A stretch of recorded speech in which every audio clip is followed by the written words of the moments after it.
Tuesday. We stay cold all the way through Friday.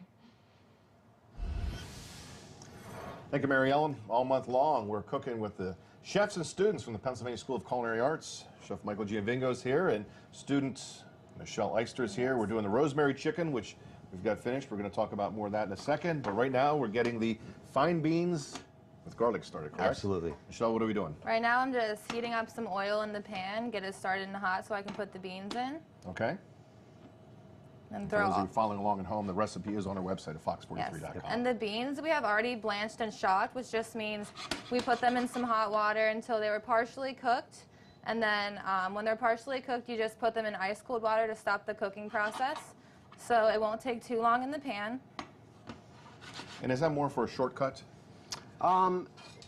I mean, the beans I'm using half the time are coming out of the bag out of the freezer. Right. That's actually a way that they'll feel tender. You know, Okay. They already have been frozen. But in a restaurant, you would all have those things prepared, ready to go. You'd never work from a raw product. Gotcha. So.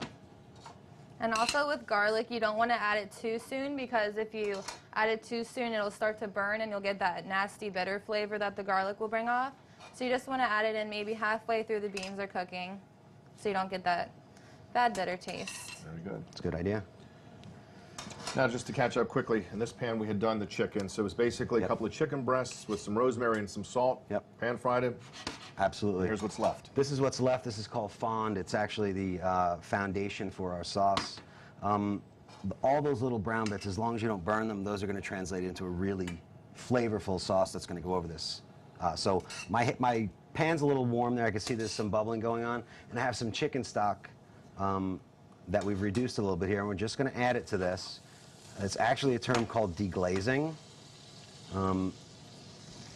which is really nothing more than scraping up those little bits that are on the bottom of the pan. So the last thing you want to do is take that hot pan and go rinse it out. Absolutely. You, want to keep You the definitely good want to stuff. do this. And it actually helps with the cleanup too. So we're just going to sort of let it dissolve what's on the bottom of the pan, and we're going to adjust it with a little bit of salt and pepper. Okay.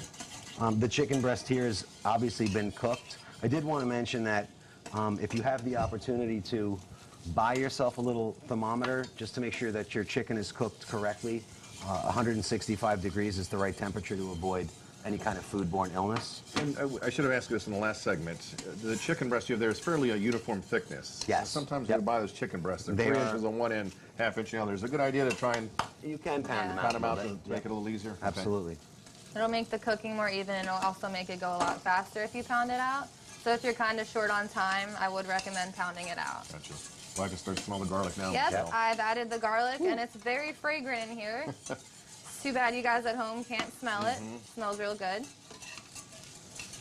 And the bottom of this pan is pretty much clean right now, and all of that fond, that chicken has sort of dissolved into that liquid. It's really going to give a rich flavor. I'm going to finish it with a little bit of butter, though. Perfect. Yep. Go ahead and throw that in there. We got a few more seconds left here in the segment, so we're just letting those Just letting them settle finish down. off So cooking. is that it? Yes, That's you it? can finish with salt and pepper Okay. for some extra flavor. So just with a little pinch of salt and a little pinch of pepper. Simple as that. Mix it around. I should do the same.